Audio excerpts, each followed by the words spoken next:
સદકરુને જસોદા માવરી સુતા જાગો દયા સેના જાગો મારા નાથજી તમને આવરી સિયાલ જમુના ના તીરરિયામાં શબ્દ કોકિલા કરી રહ્યા થયો પ્રાતઃ કાળ મહિરા મહિયારી ઘૂમી રહ્યા છોરું કરે રે કલોલ જમુનાના તીરરિયામાં જસોદા જગાવે મહાવને સુતા જાગો નીતા સૂરજ ઉગને પંથી સ્વર કરે ફાટ્યો કોહો પ્રભાત જમુનાના તીરરિયામાં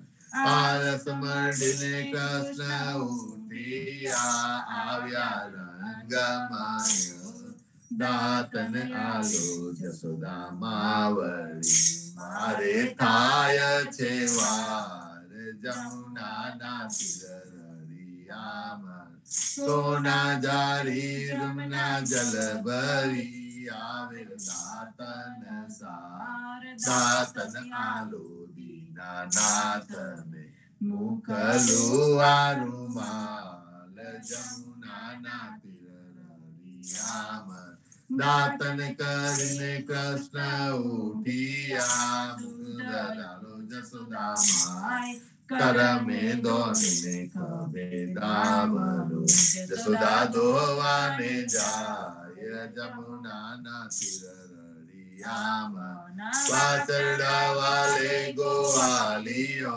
જસોદા દોહે છે ગાય સોના વાટકડા દૂધે ભર્યા મોહે સાકર સાર જમુનાના તીરરિયામાં દુધડા પાવો દીનાનાથને હૈડા તાળા રોટલી આલુ હરિના હાથમાં માહી માખન સાર જમુનાના તીરરિયામાં સોના રૂપા કેરી કાસે કી ચૌવા ચંદન સાર ચોટી ગુથાઉ દીનાનાથને બેન મોટેલી થાય જમુનાના તીરરિયામાં પૂરી તરુ મહેસુરની શિરો સુગંધ ગાય પકાના મંગાવું વિધ વિધના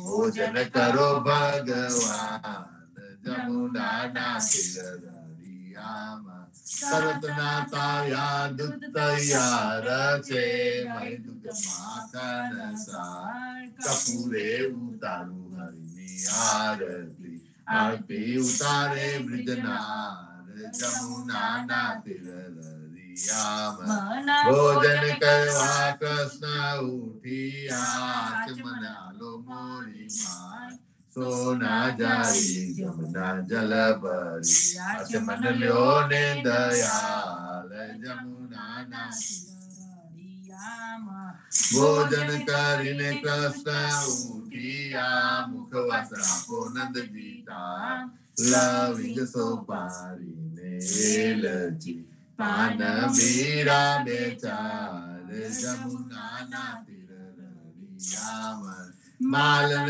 આવી મધુવાનથી લાવી ચોસર હાર ફૂલ ભરાવું મહિને અંબોળે મોહી ગોકુલને બ્રિજનાર જમુનાના તીરરિયામાં ચરણે મેલું તારો ચાબકો ડગલો પહેરો દીનાનાથ ગજવે ગાલો બાદામ પીસતા પરિરાડા મદ્રાક્ષ જમુનાના તીરરિયામાં ચરણે મેલું તારી પાવલી મોજા પહેરો મહારાજ હાથમાં કાળું લાલ લાકડી ગાયો છોડો દીનાનાથ જમુનાના તીરરિયામાં જસોદાએ મહેરા વલોવિયા સિંહો દારી રાત बलभद्र वाचला बांध से गायो छोड़ो महाराज जमुना ना तीरिया गायो चरवा हूँ तो नहीं जाऊँ जसोदा जी माँ जमुना ना जल से बिहामना साथे मोकलो सुधा माता जमुना ना तीरिया कदम चढ़ीने जंपलाविया सात पासान कृष्ण एकाली नागनाथी प्यारे कौन तू साथ जमुना ना तीरिया गायो चरवाहू तो नहीं जाऊँ यशोदा जी माँ कालिंदिना चलते बिहामना मोकलो बलभद्र साथ जमुना ना तीरिया करती गोवर्धन कर गयो प्यारे कौन तू साथ कचलिया गली ऊपर राखियो प्यारे कौन तू साथ जमुना ना तीरिया कालिंदी माँ जंपलाविया नाग चढ़ीने तमे संचर्या तमने सुकरे साप जमुना ना तीरिया गोकुल राख्यू रे लंतु प्यारे कौन तू साथ ब्रह्मा वात्सल्य हरि गया प्यारे कौन तू साथ जमुना ना तीरिया नवानी प्रजाते चला कोई न जाने ब्रह्मा आवे चरणे नम्या वचराया दीनानाथ जमुना ना तीरिया जमुना ने तीरे जई उभा मुख मुरली वन माव गरे रूढ़ी वासरी गोपी सौकी दोगेर जमुना ना तीरिया गायो चारिने कृष्ण आविया ओ जसोदा जी माँ नंद जी ने आपो वदामनी आव्या हलधर भ्रात जमुना ना तीरिया गोकुल लाजे कोई सांभरे गाये नगने नार गल सागर तेरो तर गाये माधव दास जमुना ना तीरिया गाये माधव दास जमुना ना तीरिया जीवन जी महाराज मागु शरणु तमारु राम शरणु तमारु मर जीवन जी महाराज मागु शरणु तमारु कृतदास ने भक्ति आपी सर्वे भक्तों ने करते कापी मुझा गुजारनो उद्धार की दुखी दास ने सरने ले गुरु संगाते आता विसे मरवर ने उगाया कष्ट के सोने नीत करी ने काटो सूरत ताया श्रीपद नव ज्ञानी जी दादा सुखदेव जी गोपाला जीवन जिए कृपा करी ने उगाया सौबारा राम कबीर नी डड नौका मा जीवन जी बेसारे कृपा करी ने कबीर कृपालो बहुसागर उतारे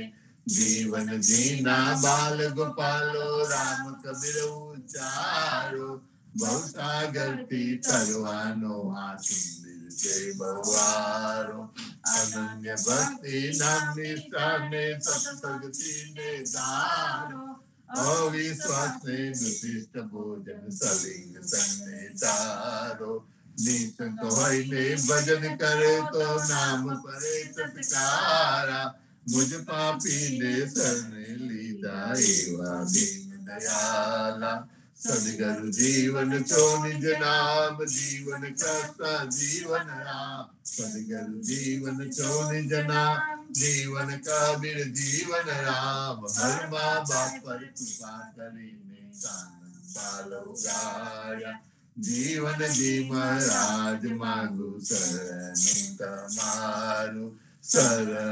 तमारू राम शरणु तमारू मन जीवन जी महाराज मांगू शरणु तमारू जीवन श्याम ने द्वारका दास राजा वसंत ने नरसिंह दास भगवान रघुनाथ श्री जगन्नाथ जगदीश चंद्र जगदीश चंद्र प्रेम जीवन दास ना पूर्व दास ऐसे जीवन जिनो परिवार गुरु परंपर नो विस्तार गुरु परंपर जे जित गाय ते जन जीवन पावनता गुरु परंपर जे जित गाय ते जग बाते जन परता अमर स्मरण जे जन करे अमर सदंती ते जन करे जीवन जी महाराज मानु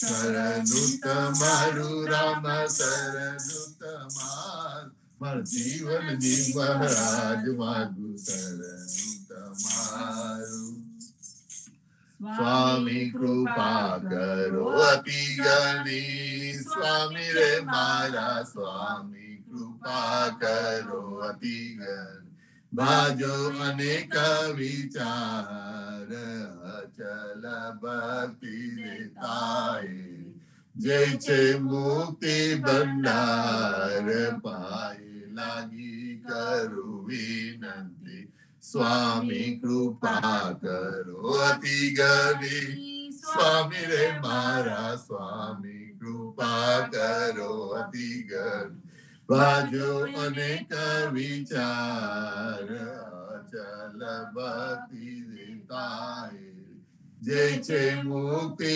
भंडार पाए लागी करू विनंती आनंद आरती हरक अपारा हरिजन आए मेरे प्राण आधारा संत दर्शन तन ताप निवारो जन्म मरण भव सागर सात पहक बलि भोजन पाओ संत बलि हरि गुण गाओ घर घर मंगल होत बजाई जन जीवन का बल बल गावे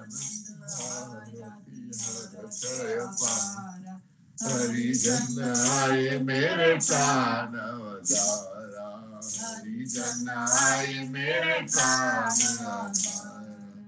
बोलो सरे गुरु चौदिस बांधो जीवना देव रघुपति की आन वाट घाट रक्षा करो छोरा उचारे खान सियावर रामचंद्र की जय वृंदावन कृष्ण चंद्र की जय सदगुरु श्री जीवन जी महाराज ने राम कबीर सर्वे संतों ने प्रभात राम कबीर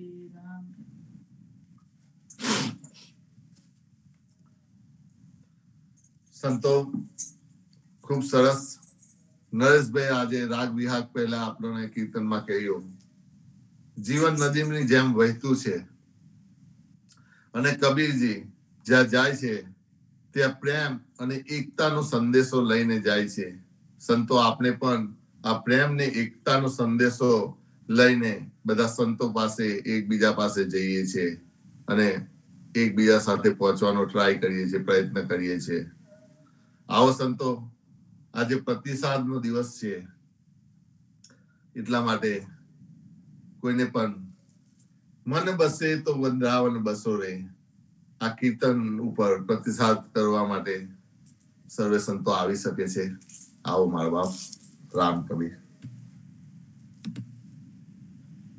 સર્વે સંતોને પ્રભાતના રામ કબીર ખૂબ જ સુંદર ભાવમાં આપણે સૌ રહીએ હર દિન હર પલ આ ભાવ રહે અહર્નિશ સુમરન તાહેરું રે. જીવનજી મહારાજ, અત્યારુજી મહારાજની આપણી પ્રણાલી, કબીર સાહેબના શુદ્ધ વિચારો આપણા રોમ રોમમાં વસે એટલે આપણે કહીએ કે રહ્યા રંકાણની ભક્તિ. મન બસે તો વૃંદાવન બસ રે, મન વસે તો વૃંદાવન બસ રે. આપણે વૃંદાવનની વાત કરી. વૃંદાવન શું છે? It is just not a physical location. ફક્ત મથુરા, ગોકુળ ને વૃંદાવન એ ફક્ત જગ્યાનું નામ નથી. વૃંદાવન તો સત્સંગ રૂપી તીર્થ જે છે એની આપણે વાત કરીએ છીએ. Elevated state of mind. તો મારા મનને ક્યાં બેસાડું? જ્યાં ત્યાં મનને ના બેસાડી દેવાય. તમે જ્યાં મન બેસાડો ત્યાં તન જાય, અને મનની સાથે સાથે દરેકે દરેક વસ્તુ જાય. તમારે પોતાને પણ ત્યાં લઈ જાય, તમારા કુટુંબને પણ ત્યાં લઈ જાય. અને એટલા માટે મનને ક્યાં બેસાડવાનું એ આપણને સંતો વારે ઘડીએ કે આપણને મારું મનડું મોહ્યું મેં વાસી રે સુંદર સામલિયા. ભાવમાં રહીએ આપણે. કહેવું નથી માનતું મારું મન. એ મન જેની અંદર અગાધ શક્તિ ભરેલી છે, અખૂટ શક્તિ ભરેલી છે, એ અખૂટ શક્તિ વાળા મનને આપણે બેસાડવાની જગ્યા શોધી રહ્યા છે. કબીર સાહેબના કીર્તન લઈએ, જીવનજી મહારાજના સમાગમનું વાંચન લઈએ, જગદીશ મહારાજનો ભાવાર્થ આપણે સમજીએ, તો આપણને દરેકે દરેક જગ્યા પર લાગશે કે યસ, મારે મારા મનને ક્યાં બેસાડવાનું. અને આપણે વચ્ચે માખીઓની વાત કરી હતી કે જે ગંદકી પર બેસતી માખી હોય તે હંમેશા ગંદકી જ શોધતી હોય, અને જે પુષ્પ પર બેસતી માખી હોય તે હંમેશા મદદ શોધતી હોય. એટલે હવે આપણે નક્કી કરવાનું છે કે આપણે ગંદકીની માખી બનવું છે જીવનમાં, કે પછી પુષ્પની માખી બનવું છે. અને એ જ સુંદર વિચારોમાં રહેવા માટેનો આપણા સત્સંગ છે. અને સત્સંગ માટેની આજે આપણે કીર્તન જે લીધું છે એ કીર્તન આપણને સરસ સુંદર રસ્તાઓ બતાવે.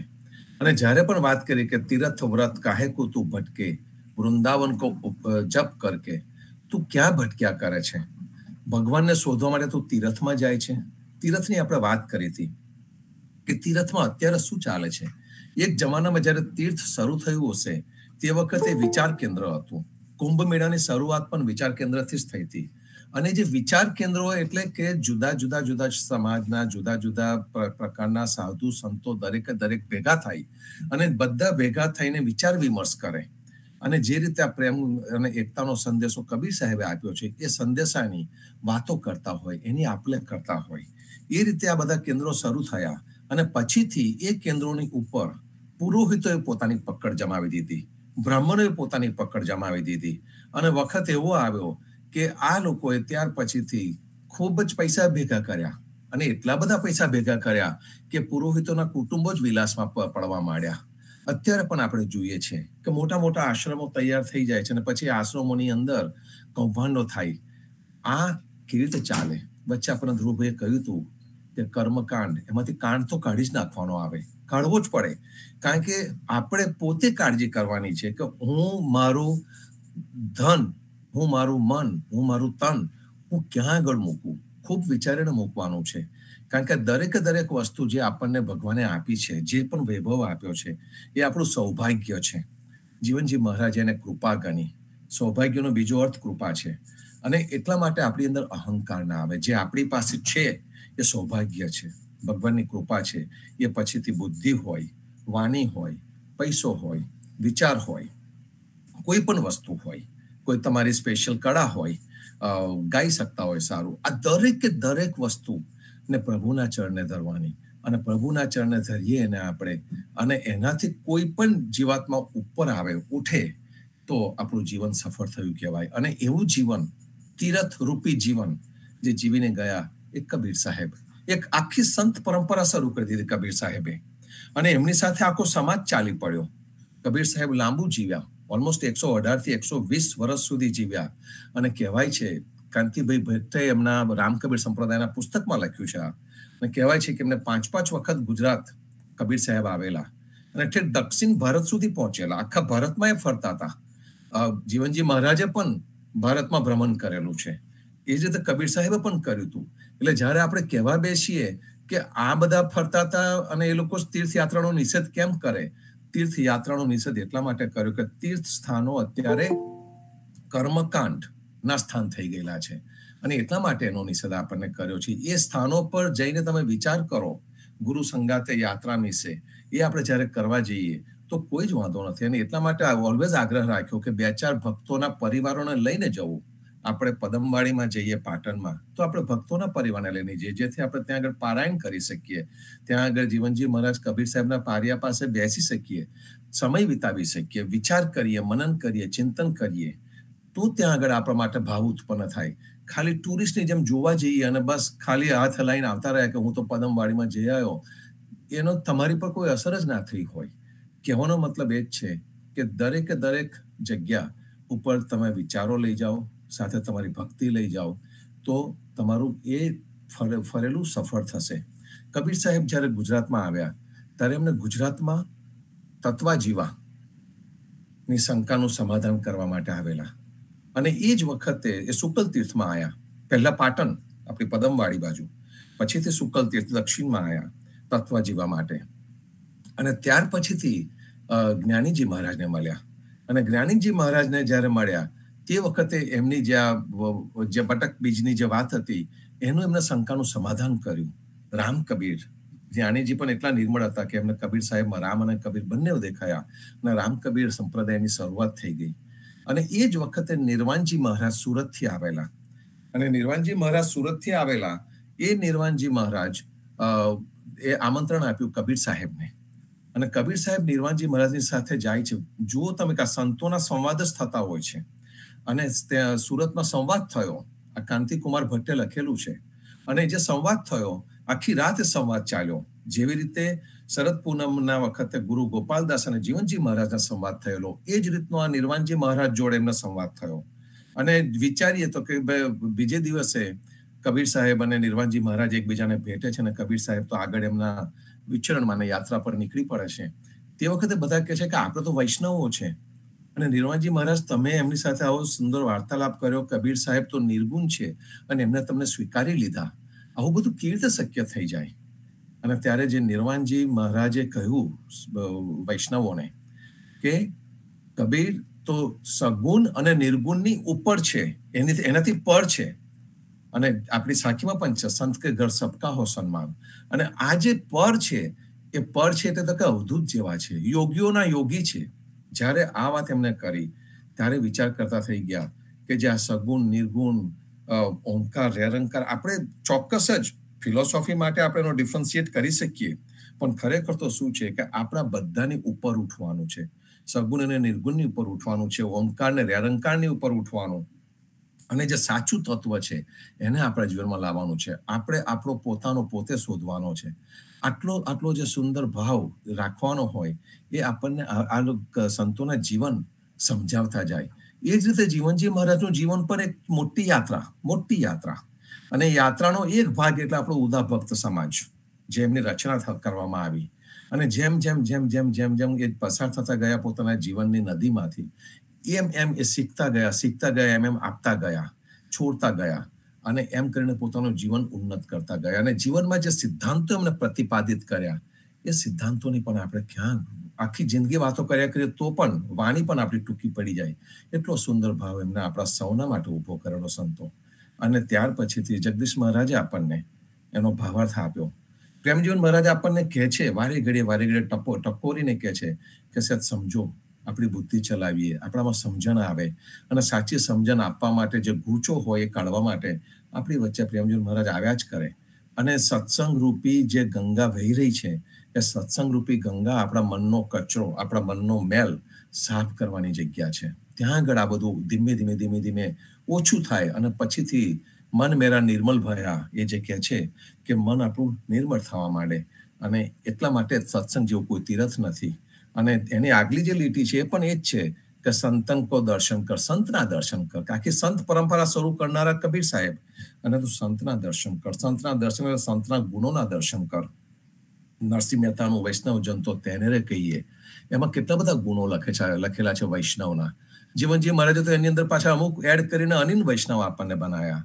એટલે જે વૈષ્ણવતાના જે ગુણો છે અને ત્યાર પછી એ ગુણો તમારામાં આવે તો 68 તીરથ તમારા ચરણે. એટલે આ એકદમ સુંદર ભાવથી આપણને આખું પ્રણાલી ઊભી કરેલી છે. એ પ્રણાલીના સંતો આપણે જાળવી રાખીએ. પ્રતિસાદનો દિવસ છે, પહેલી વખત પહેલો હાથ થયો છે કુમુદબેનનો, તો તો કુમુદબેન આવો, અને જેમને પણ પ્રતિસાદ આપવો હોય એ પ્લીઝ હેન્ડ રેઝ કરજો.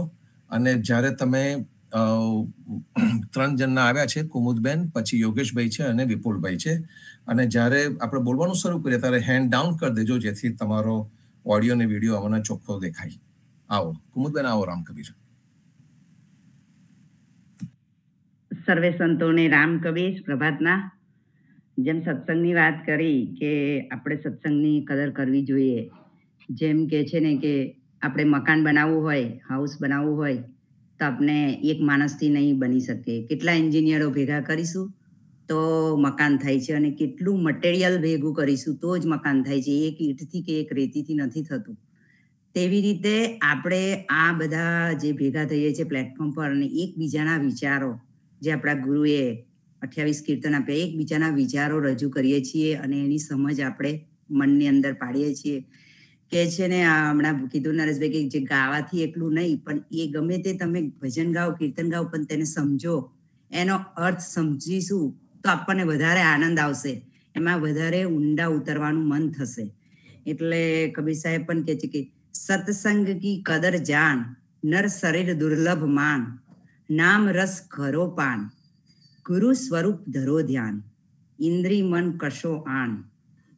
સત્સંગની કદર કર, કે છે કે તેનું મહત્વ સમજ. એટલું તારે સાંભળવાથી કે કોઈના કહેવાથી તારે કરવાની જરૂર નથી, પણ તું એને સમજ. આ નર દેહ દુર્લભ માન, કારણ કે આ મનુષ્યનો દેહ એ દુર્લભ છે. સત્સંગ પ્રાપ્ત કર તું. નામનું અમૃત પાન કર, મન તથા ઇન્દ્રિયોને નિયંત્રણમાં રાખો. ધીમે ધીમે સંભાળીને આપણે એની આગળ ભક્તિ માર્ગ પર ચાલીશું. એટલે કબીર સાહેબ ખૂબ કહે છે, ઘણી ફેર આપણને મન થાય છે કે જગત ભોગ છોડ ચા, સબલ સે તું હો અચા, સંત કો ખોજ જાય, સતગુરુ કી શરણ આય, વચન ઉનકે બસ સમાન. આથી કહે છે કે સંસારના ભોગ વિલાસ અને સુખની ચા ત્યાગી અલિપ્ત થઈને સંત સદગુરુની શોધ કર. સદગુરુનું શરણ લઈ લે. એમના વચન ઉપર, એમનો જે ઉપદેશ છે, આપણે જે 28 કીર્તન આપ્યા છે, હૃદયથી ધારણ કરીને તું વિશ્વાસ કર, અને એકલું વાંચીને નહીં, તેનો અમલ પણ કર. જ્યારે તેઓ તમને બધા બંધનોથી છોડાશે અને કહે છે કે આપણે જે આપણા સદગુરુ આપીને ગયા છે એ આપણે તો અત્યારે ઝાડનું ચાલુ કર્યું છે તો ઉકેલીએ છીએ, પણ આપણે એટલો અખૂટ ભંડાર છે, તો આપણે એને ઉકેલીને આપણે સમજવાનું આપણે પ્રયત્ન કરીએ છીએ. એટલે ખરેખર આપણને એમ થાય છે કે આપણા જે એમને તો કેટલો ટાઈમ બગાડ્યો હશે આટલું લખવામાં, અને આપણાને તો તૈયાર ભાતું મળ્યું છે. એટલે આપણે જે રોજનું રોજ કંઈક ને કંઈક આપણને શીખવાનું મળે છે એમાંથી, કે એક શબ્દ આપણે જો જીવનની અંદર ઉપાડીએ, અને ગમે તે વસ્તુ આપણે સાંભળીએ કે ગાઈએ, પણ એનો અર્થ સમજે ના, તે લગી એનો કોઈ અર્થ નથી. એટલે ગમે તે વસ્તુ આપણે સમજીએ છીએ એકબીજાના વિચારોથી. એટલે બધા જ સંતો પોતાના જ્ઞાનના વિચારનો આપણને જે આપલે કરે તો આપણને બધાને જ જાણવાનું મળે. સર્વે સંતોને પ્રભાતના. રામ કબીર.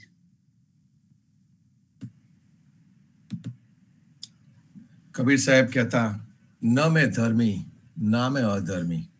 ચોખ્ખું જ કહે કબીર સાહેબ કે હું ધર્મી પણ નથી, અધર્મી પણ નથી. કબીર સાહેબે આપણી અંદર જગાડી માનવતા. એમણે માનવને મોટો ગણ્યો અને 2.5 અક્ષર પ્રેમકાર, પ્રેમનું અને એકતાનું આપણને મહત્વ સમજાયું. અને એમણે કહ્યું કે તારી અંદર જે શાશ્વત છે, તારું નિજ સ્વરૂપ છે, એ અમૃતને તું જાણ, અને એને તું જાણી લઈશ તો પછી તારે બીજું કશું જાણવાની જરૂર નથી, કારણ કે અંદર તો બધું જ સુખ અને શાંતિ જ છે, અને તું એમાં રહી શકે. યોગેશભાઈ આવો. રામકબીરભાઈ.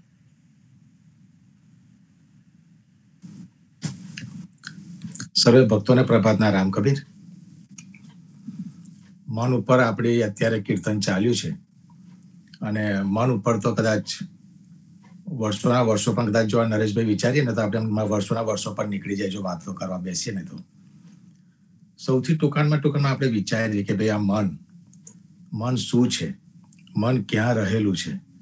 કારણ કે આપણે તો જનરલ 2-3 વસ્તુ આપણે સમજતા હોય કે ભાઈ મન તો ઉડતું રહેલું છે, મન તો સ્થિર નથી, અસ્થિર છે, મનને તો કાબુમાં લાવવું પડે, મનની તો એકાગ્રતા કેળવવી પડે તો જ મન કાબુમાં રહે.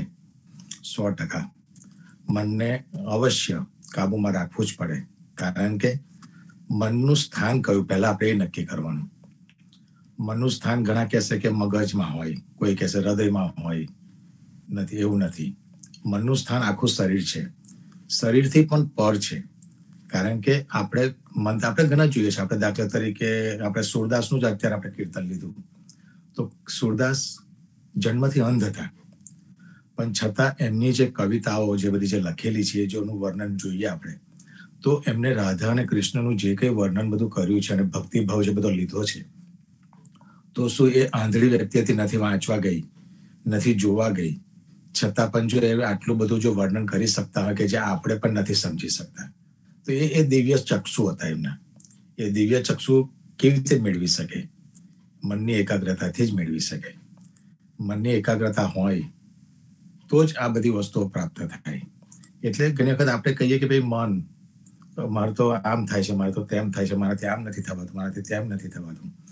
એના માટે એક અભ્યાસ જરૂરી છે. અભ્યાસ કરવો પડે, અનુભવ કેળવવો પડે, અને એના માટે તમે સતત એનું ચિંતન કરો ને ત્યાર પછીથી એ વસ્તુ સ્થિર થતા થોડો સમય લાગે. પણ એના માટે કયું સાધન જોઈએ? એના માટે સૌથી સારામાં સારું જો સાધન જોઈએ તો આપણે જે કરી રહ્યા છીએ તે જ છે ભક્તિભાવ. ભક્તિભાવ હશે તો જ મનમાં સ્થિરતા આવશે, અને મનમાં સ્થિરતા આવશે તો જ મન જે ચંચળ છે એને આપણે કાબુમાં રાખી શકીશું. એટલે તો આપણે કહીએ છીએ કે મન એ શું છે?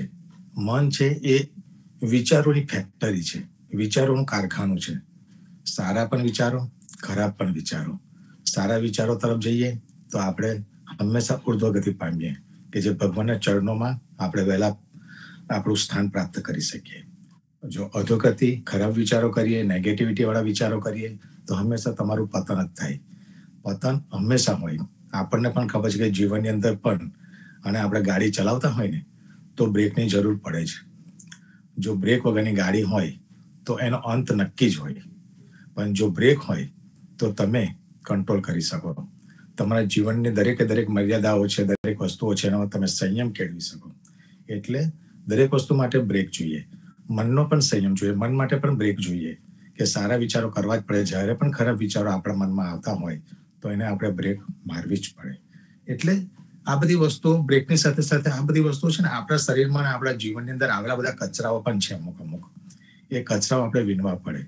એ કચરો સાફ કરવો જ પડે. કચરો ક્યારે સાફ થાય? સત્સંગ કરવો પડે, આપણા ભક્તિભાવ એમાં કામ કરે. પણ જો તમે કુસંગની વાદે ચડીએ, કચરાવાળી જ વસ્તુઓની અંદર આપણે રમતા રહીએ, કે કચરો જે સત્સંગ વગરની જે વ્યક્તિઓ હોય એ વ્યક્તિઓ સાથે જો હંમેશા તમે સંગ કર્યા કરો તો શું મળે તમને? કચરાની અંદરથી ગંદકી જ આવે, બદબુ જ આવે. કોઈ દિવસ રંગબેરંગી ફૂલોનો સ્વાદ તમને કદાપી ના મળે. એટલે હંમેશા આપણે વિચારોનો બગીચો છે, આપણો સત્સંગનો બગીચો છે, એની અંદર આપણે હંમેશા કચરો કાઢતા રહીએ અને રંગબેરંગી ફૂલોને આપણે આસ્વાદ લેતા રહીએ. કારણ કે આપણને ખબર છે કે આપણે કેવા વિચારો છે એના પર ડિપેન્ડ છે. સમજો કે આપણે છાણનો પોદળો પડ્યો હોય તો આપણે જનરલી તો લોકોની વાતો કેવી હોય છે કે છાણનો પોદળો તમે ઉંચકો એટલે ગંદકી જ હોય, એની નીચે કીડા જ હોય. પણ જો તમે એને પોઝિટિવ વિચારો તો કોઈ ગરીબ માણસ હોય જેની ઝૂંપડી હોય, એ શું વિચારશે? એ કોઈ દિવસ કીડાને નહીં વિચારે, એ ગંદકીને નહીં વિચારે. એ તો એનો ઉપયોગ વિચારશે કે આનું હું લેપન કરીશ, અને એ લેપન કરીશ તો મારી વોલ બનશે, મારી વોલનું લેપન કરીશ. એથી વિશે જો વિચારીએ તો ગરીબ એવું વિચારશે કે આ છાનાને હું સૂકવી દઈશ તો મારું એક ઈંધણ થશે, મારું ફ્યુઅલ થશે, તો એનાથી મારું બળતણ થશે, મારી રસોઈ પાણી થશે. દરેકના વિચારો છે. ખરાબ વિચારીએ તો કીડા આવે, સારું વિચારીએ તો ઉપયોગ આવે. એટલે આવી તો બધી વસ્તુ અનેક આપણા શરીરોમાં આવે, આપણા જીવનમાં આવે. વિચારો તો અનહદ આવે. પણ તમે કયો વિચાર લો છો? સારો વિચાર લો છો, ખરાબ વિચાર લો છો, કયા ભક્તિભાવ સાથે તમે કરો છો, એના પર બહુ જ આધાર છે. દિવ્ય દ્રષ્ટિ હંમેશા રાખવી જ પડે. હું તો એક ડોક્ટર છું, એટલે ડોક્ટર તરીકે કદાચ લોજિકલી પણ વિચાર કરું, અને જો કહેવું હોય મારે તો એક જ વસ્તુ તમે જાતે બી પ્રયત્ન કરી જોજો, કે તમે એક પગ પર ઊભા રહેવાનો પ્રયત્ન કરજો આંખો ખોલીને. તો તમે થોડાક સેકન્ડો માટે તમે સ્થિર રહી શકશો. પણ જ્યારે તમે એ જ વસ્તુ તમે આંખો બંધ કરી દેજો, અને આંખો બંધ કરીને એ જ વસ્તુ તમે ફરી વખત કરજો, એક પગ ઉપર સ્થિર રહેવાનો પ્રયત્ન કરજો, અને પછી તમે જુઓ કે કેટલી સેકન્ડ તમે ઊભા રહો છો. તમે જાતે અનુભવ કરશો તો તમને ખ્યાલ આવશે કે આજે જે અનુભવ કરી જોજો કે એક દિવ્ય દ્રષ્ટિ આંખો બંધ કરીએ તો પરિણામ મળે. આંખો ખુલ્લી રાખીએ તો અવશ્ય વધારે પડતી સેકન્ડ તમે એક પગ પર ઉભા રહી શકશો. આંખો બંધ કરી દેશો તો તમે ઇમ્બેલેન્સ વહેલા થઈ જશો. એ જ વસ્તુ આ વિચારોમાં છે કે ભક્તો આપણે આંખો ખોલવાની છે, આંખો ખોલીને સર્વ કાર્ય કરવાના છે. આપણે આંધળા નથી બનવાનું. સુરદાસજીની તો દિવ્ય દ્રષ્ટિ હતી, અંધ હતા, જન્મથી અંધ હતા. આપણે તો ભગવાને આંખો આપી છે, છતાં પણ આપણે ઘણી વખત અંતરામાં જતા રહીએ છીએ, ખરાબ વિચારો તરફ જતા રહીએ છીએ. પણ આ વસ્તુને લોજિકલી જો પણ તમે વિચારશો તો આ સારા વિચારો હંમેશા સારી વસ્તુ તરફ જ લઈ જાય. અને એ વસ્તુ ક્યારે પ્રાપ્ત થાય? જ્યારે તમને ભક્તિભાવ પ્રાપ્ત થાય ત્યારે આ વસ્તુ પ્રાપ્ત થાય. સર્વે ભક્તોને રામ કબીર. રામ કબીર, ખૂબ જ સુંદર વિચાર. અને સુરદાસની પાસે જે દિવ્ય ચક્ષુ હતા અને એમાં એમને જે જોયું, એમનું સુંદર કીર્તન છે. ચંદ્રકાંતભાઈએ મને કીર્તન વાત કરતા હતા, રામ નામ બીના ના છૂટે મલ, રામ નામ બીના ના છૂટે મલ. તમે તનને મૂકવા માટે આપણે ઘર બનાવીએ અને પછી ઘરમાં વસવાની વાત કરીએ. એ જ રીતે મનનું પણ પોતાનું ઘર બનાવવું પડે અને પછીથી એ ઘરમાં વસાય. અને એ ઘરમાં વસવા માટે મનનું ઘર કેવી રીતે બનાય? તો મનનું ઘર બનાવવા માટે રામ નામ બીના ના છૂટે મલ. જે કચરો હોય એ કાઢવો હોય જીવનમાંથી, પોદરા આપણા જીવનમાંથી કાઢવા હોય તો રામ નામ સિવાય કશો જ રસ્તો નથી. એટલે રામ નામ બીના ના છૂટે મલ, રામ નામ બીના ના છૂટે મલ. અને એની અંદર પણ સુરદાસજી આપણને કહે છે કે તીરથ વ્રત કોટિક કરે નિત નિત, પંડ પખાલ ભરે જલ થલ. અને છેક છેલ્લે કહે છે કે સુરદાસ ભગવંત ભજન બીના મિથ્યા ઓર સકલ બુદ્ધિ બલ. કે જો ભગવાનના ભજન વગર દરેક મન, બુદ્ધિ, બળ તમારું જે છે એ બધું મિથ્યા છે, એનો કોઈ અર્થ જ નથી. ખૂબ જ સુંદર ભાવથી આપણને આ કહેતા આવ્યા છે સુરદાસ, અને આપણે સમજવાનો પ્રયત્ન કરીએ છીએ. વિપુલભાઈ આવો છો ભાઈ? રામ કબીર. રામ કબીર સર્વ સંતોને રામ કબીર. આ સુંદર પદ છે સુરદાસજીનું. તીરથ વ્રત કાહુ કે તું પટકે. એના માટે આપણે પદ્મનાભ ચરિત્રમાં પણ પદ્મનાભ ભગવાન અને ધનરાજના બે દ્રષ્ટાંત છે, તેનું હું તમને ઉદાહરણ આપું છું. એકવાર પદ્મનાભ ભગવાનને ધનરાજ મહારાજ, અધ્યાવજી મહારાજ કહે છે કે મારે દ્વારકા જવું છે. કારણ કે એમનો જો ડીએનએ પૂરેપૂરો બદલાયો નતો, એ પૂરા બ્રાહ્મણ જ હતા હજુ. એટલે કઈ દ્વારકા જવું છે ને પદ્મનાભ ભગવાનની આજ્ઞા માંગી. ત્યારે પદ્મનાભ ભગવાને એમને તુલસીની માળા ધનરાજ પંડ્યાને આપે છે અને કહે છે કે ગોમતીમાં જળથી નવરાઈને પાછા લાવજો. ધનરાજ પંડ્યા દ્વારકા જાય છે અને દ્વારકાનાથને પ્રણામ કરીને ગોમતી સ્નાન કરવા ચાલ્યા જાય છે. અને ત્યાં વિધિથી તુલસીની માળા ગુમતીમાં સ્નાન કરાવે છે. જળમાં બોળીને હાથમાં બોળે છે ત્યારે માળા હાથમાંથી પડી જાય છે અને પછી બહુ શોધે છે ત્યાં, પણ એમને મળતી નથી અને બહુ દુઃખ થયું. અને દ્વારકાની યાત્રા કરીને પાછા પાટણ આવે છે અને પદ્મનાભને કહે છે કે તમારી માળા મારાથી નદીમાં ખોવાઈ ગઈ છે, મળતી નથી. તો પદ્મનાભ ભગવાન કહે છે કે આપના ગોમતી કુંડમાં જા. અને ત્યાં જઈને જુએ છે તો વાડીમાં ગોમતી કુંડ છે, કૂવો છે, અને ત્યાં એમને માળા તરતી દેખાય છે. અને ધનરાજ મહારાજને આશ્ચર્ય થાય છે કે આ શું થયું. અને પદ્મનાભ ભગવાનને પૂછે છે, પ્રભુ આનું કારણ સમજાવો. તો કહે છે હું તમને કોઈક વખત સમજાવીશ. પછી પાછું થોડા દિવસ ટાઈમ પછી પાછું એમ ગંગા સ્નાન કરવાનું મન થાય છે કે મારે ગંગા સ્નાન કરવા જવું છે. તો પદ્મનાભ ભગવાન એમને પાછી બીજી વાર આજ્ઞા આપે છે કે અમારી વીંટી લઈને જાઓ, એમાં ગંગા સ્નાન કરાવીને લાવજો. અને જયારે ગંગા સ્નાન કરાવે છે ત્યાં જઈને એ વીંટી પણ ખોવાઈ જાય છે અને પાછા આવે છે. અને પદ્મનાભ ભગવાનને કહે છે કે તમારી વીંટી મારાથી ખોવાઈ ગઈ. તો કહે છે તમે પાછા ગુમતી કુંડમાં જાઓ. ગુમતી કુંડમાં ત્યાં એમને વીંટી દેખાય છે અને પાછી લાવે છે. તો એમને પૂછે છે મહારાજ મને જણાવવાનું કારણ શું છે. તો પદ્મનાભજી મહારાજ કહે છે બધા જ તીર્થ તારે ભટકવાની કોઈ જરૂર જ નથી. અહીંયા જ પદ્મનાભ વાડીમાં જ આપણા બધા તીર્થ છે અને વાડીમાં જ બધા દેવી દેવતાઓનો વાસ છે. તું કાહે તું ભટકે. એટલે આ જ જે પદનું જે કહેવા માંગે છે તે આ જ છે. અને તે છતાંય હજુ એમની ડીએનએ નહોતો બદલાયો. અને પછી એમને પદ્મના અધ્યાય 28 કીર્તનના કીર્તન કરે છે, ત્યાં પાછું એમના પહેલા રાસમાં જ એમનું અભિમાન આવી ગયું હતું. અને પછી પાછી પદ્મનાભ ભગવાનની આજ્ઞાથી એમનું અભિમાન ઉતરી ગયું અને પછી વાણીની રચના થઈ હતી. આ બધાને ખબર જ છે. આ રીતે એમને કોઈ પણ તીરથ વ્રત કરવા નહીં, અને વારીએ જ આપનું તીરથ છે એવું એમને પદ્મનાભજીએ જણાવ્યું હતું. અને બીજો પ્રસંગ છે સમાગમમાં. જીવનજી મહારાજ કહે છે કે સપ્તપુરીમાં જીવના તીનપુરી તત્વસાર, ઉગ્રસેન સુદામા જહા કબીર ભયે અવતાર. એટલે આપણે જીવનજી મહારાજ કહે છે કે 7 પુરીમાંથી 3 પુરી જ મહત્વની છે. એક ઉગ્રસેનની મથુરા, બીજી સુદામાની દ્વારકા, અને ત્રીજી કબીરની કાશી. પરંતુ જીવનજી મહારાજ કહે છે કે જીવનમાં વ્યક્તિએ એકવાર દ્વારકા જવું જોઈએ. કેમ જવું જોઈએ? એનું કારણ એ જણાવે છે કે દ્વારકા એ કૃપાનાથનું સ્થાન છે. જગદીશચંદ્ર મહારાજ પણ જતા હતા ત્યાં, અને જીવનજી મહારાજે પણ ત્યાં યાત્રા કરી હતી. એનું કારણ શા માટે દ્વારકા ગયા હતા? એનું કારણ છે કે આપણા નિજજનોના ઉદ્ધાર શા માટે થાય એ કૃપાનાથને પૂછવા માટે ત્યાં ગયા હતા. અને એમને ત્યાં સપનું પણ આવ્યું હતું. રસ્તામાં જતા જતા પાટણ બજારનું ગામ છે, ત્યાં એ સુતા હતા રાત્રે. ત્યાં એમને શ્યામજી ને બધા સંતો સાથે ત્યાં ગયા હતા. અને રાત્રે કૃપાનાથ જોડે વાર્તાલાપ થાય છે.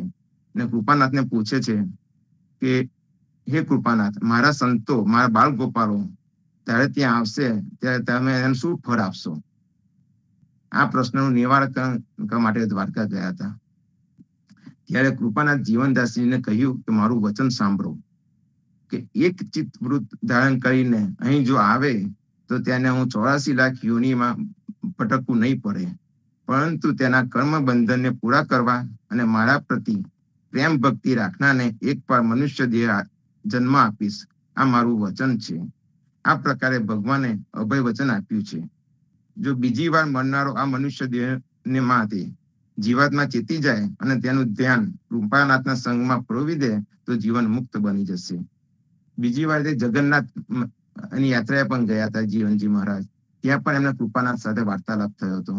આમ ત્રીજી બંસીવટમાં પણ એમને નિજજનના ઉદ્ધાર માટે અને પોતાનું ગામ હતું, એ બંસીવટ એમ પોતાનું ગામ હતું એટલે માટે ગયા હતા. અને ત્યાં હરિરામ વ્યાસજી સાથે વાર્તાલાપ કર્યો હતો અને એમનો સંદેહ પણ મીટાડ્યો હતો.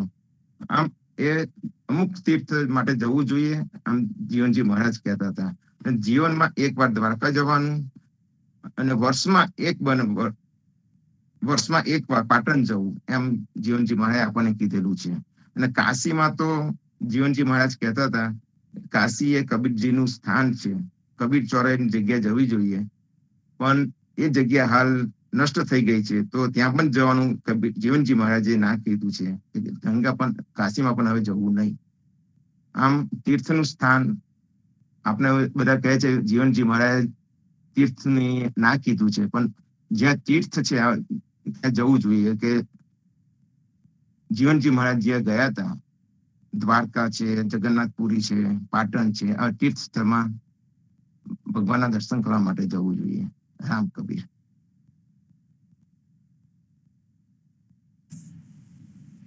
વિપુલભાઈ ખૂબ જ સુંદર વાત કરી. કબીર સાહેબે કીધેલું સાચું તીર્થ એ સત્સંગ. અને આપણે કબીર સાહેબને યાદ કરવા તો સત્સંગ જ યાદ કરવાનો, કાશી જવાની જરૂર નહીં.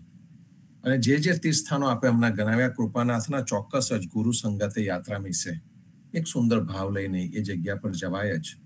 અને એ ભાવથી તમે પહોંચો, સાથે સત્સંગ ચાલતો હોય, સારા વિચારો હોય, 100% જવાય. અને એ વખતે તમારું ફક્ત ફરવા જવાનું નથી થતું, એ તમારી યાત્રા થઈ જાય છે, સુંદર યાત્રા થઈ જાય છે. અને એ જ ભાવમાં આપણે સર્વે રહીએ છીએ અત્યારે. પ્રહલાદભાઈ, તમે કંઈક ઓપન કરવાનો પ્રયત્ન કરતા હતા, ભાઈ તમારે વાત કરવી હતી. રામકબીર. ના ના, મારું ઓપન નહીં, એ ઓપન થઈ ગયું છે હાથ લાગીને, એટલે મારું નહીં ઓપન કર્યું. તમે એક સુંદર કબીર સાહેબનું મોકલી આપેલું છે. કાલે આપણે આવતીકાલે એની વાત કરીશું. ભજન સાગરમાં છે. ભજન સાગરમાં છે. બહુ સરસ છે. ગુજરાતી ભજન સાગરમાં આપણે આપેલું જ છે જગદીશચંદ્ર મહારાજ. હા બહુ સરસ છે. સંતો આપણે તમારી સાથે આવતીકાલે શેર કરીશું. સમય થયો છે, ચોક્કસ જ ફરીથી સાંજે સંધ્યા આરતીમાં ભેગા થઈશું. આવતીકાલે પ્રભાતી અને સત્સંગમાં ભેગા થઈશું. અને શરદ પૂનમની ઉજવણી આવી રહી છે આવતીકાલે, તો ચોક્કસ જ આપ સર્વે અમારી સાથે જોડાશો એ ભાવ રાખીએ. સર્વે સંતોને પ્રભાતના રામ કબીર, ભારતમાં સંધ્યાના રામ કબીર. સર્વે સંતોને રામ કબીર. રામ રામ કબીર સર્વે